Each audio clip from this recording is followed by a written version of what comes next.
SCPA students make music.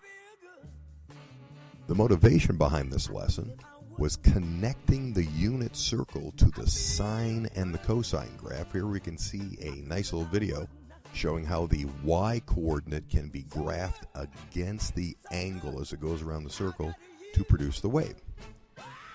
The engineering design process was followed at every stage. Our students did various testing and research to see what kind of instruments that they could produce. And here's an example of one of them, which my students called the Coca Blow-A-Phone.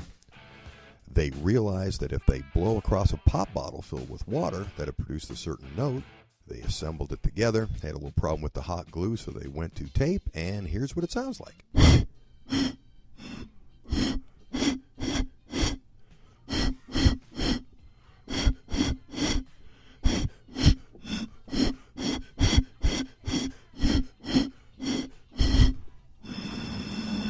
This group of students did a pan flute, so they had some PVC pipe, and they blew across it, and they realized it had made notes. They also put corks in the bottom of it, so it would fine-tune the sound. Then they did some computations on ratios, did some final assembly, did some more testing, and then here's part of their presentation, and here's what it sounds like.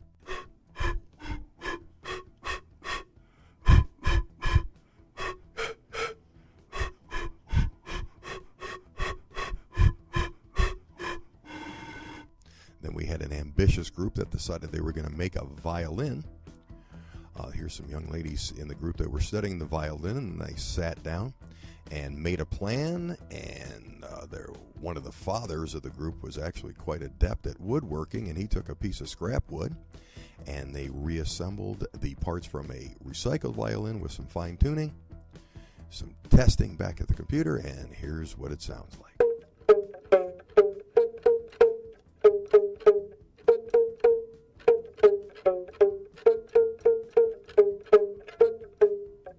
During each one of the steps, the students were presenting their results to make sure that they hit the A note, and some students did some very good PowerPoint presentations.